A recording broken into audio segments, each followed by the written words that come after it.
an obscure museum in the suburbs of Moscow. A small tribute to a devastating and futile conflict. Few Russians know about the museum, even fewer visit it.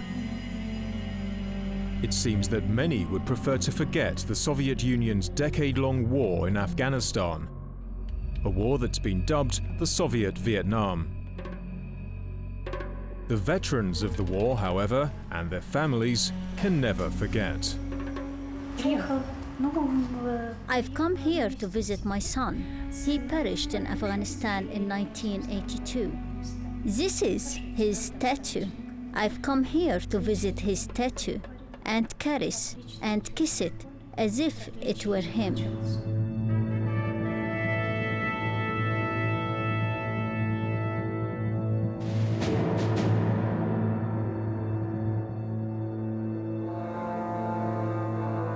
It was the biggest Soviet military operation since the Second World War. On December the 25th, 1979, the first soldiers of the Soviet 40th Army arrived in Afghanistan. This move was made in response to an official request from the socialist-leaning government in Kabul for assistance in its fight against fundamentalist rebels. Yet few of the Soviet soldiers realized they were about to be embroiled in another country's civil war. Most were conscripts who'd received only a vague brief about their mission and rudimentary military training. We were young. Our commanders told us we were going there to protect our mothers, sisters, brothers, and sweethearts. So we grabbed our rifles and prepared for the trip.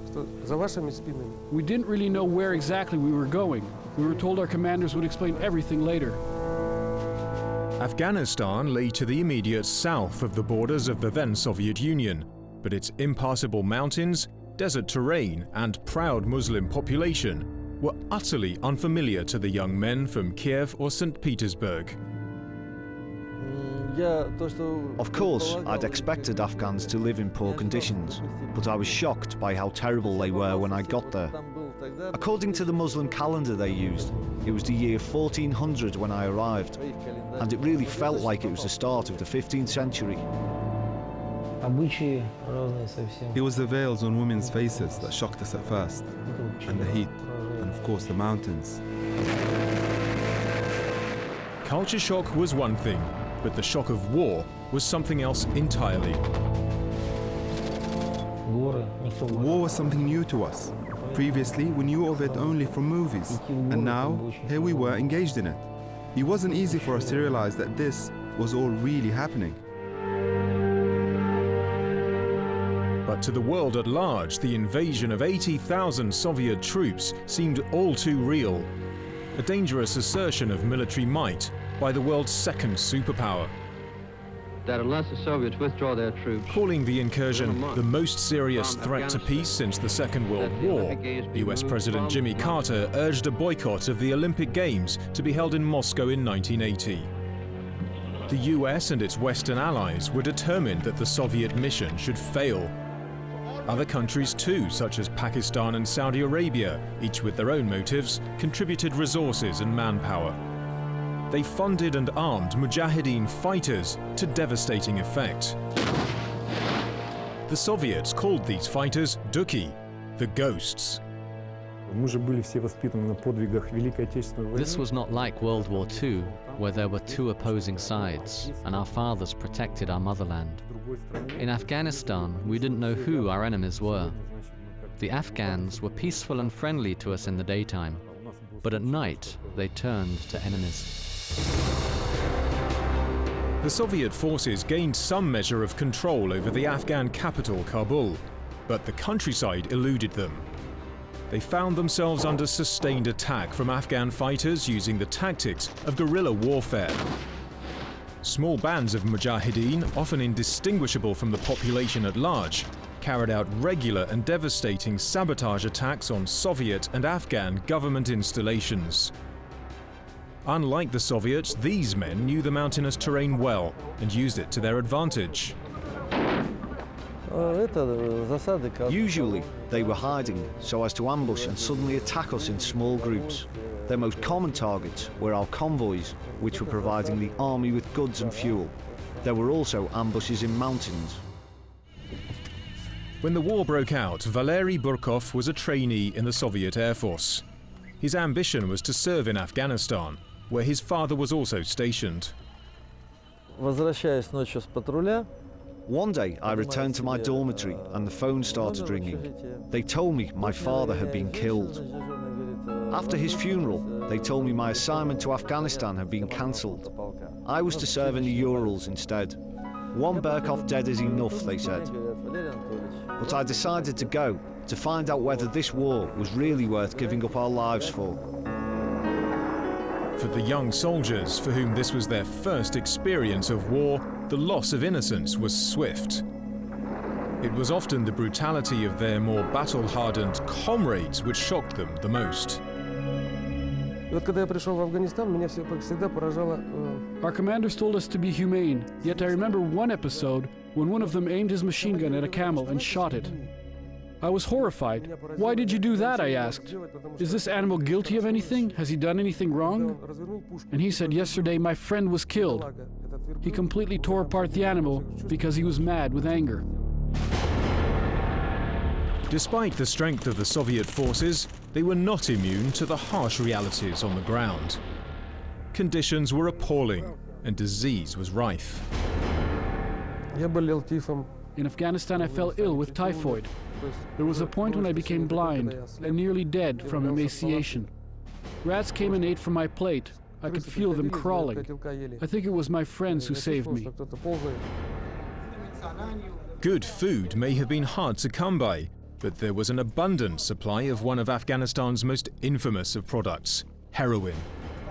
It was towards the end of the war that heroin appeared.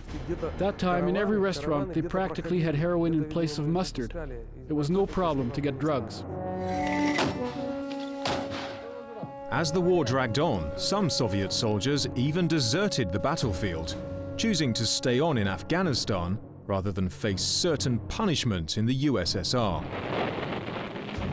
And those who did stay and fight increasingly began to suffer the effects of events back home. For by the mid-80s, serious cracks were appearing in the communist system itself. The Iron Curtain was starting to fall.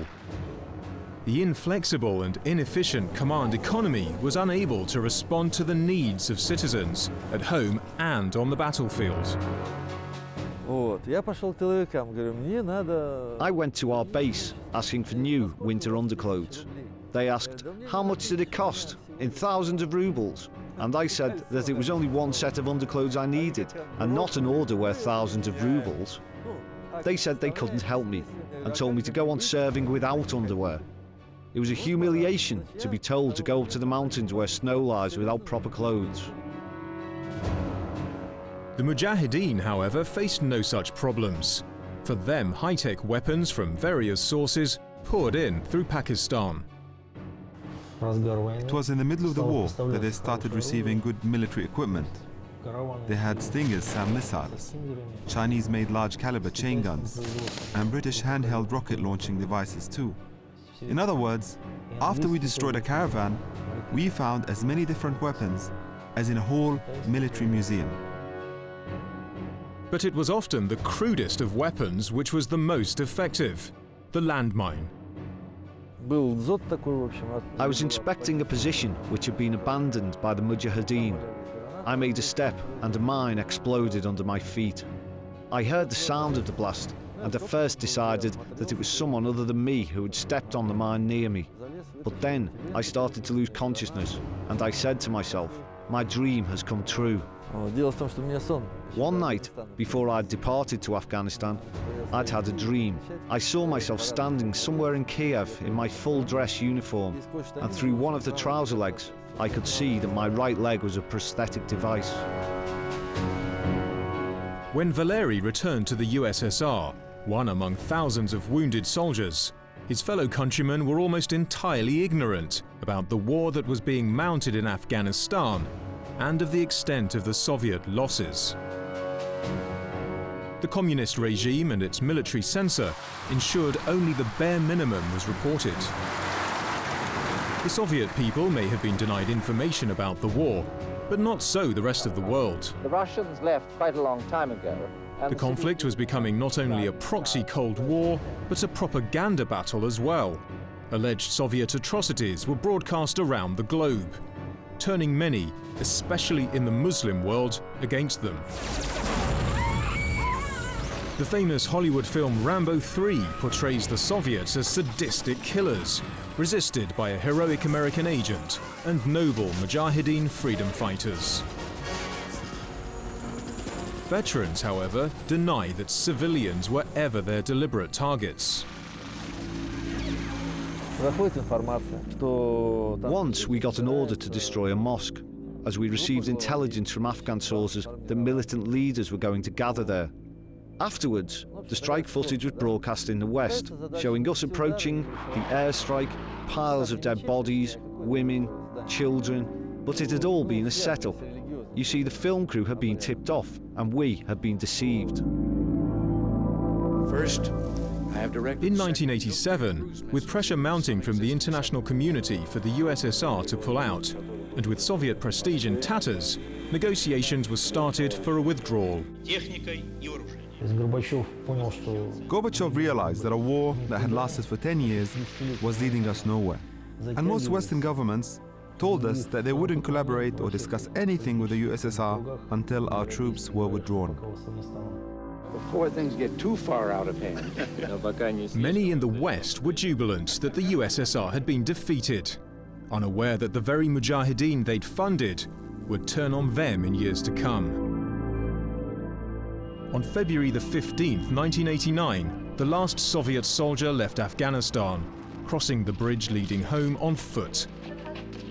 According to official estimates, the conflict left 15,000 Soviet soldiers dead and 50,000 injured. For those returning to their homes, another battle was only just beginning.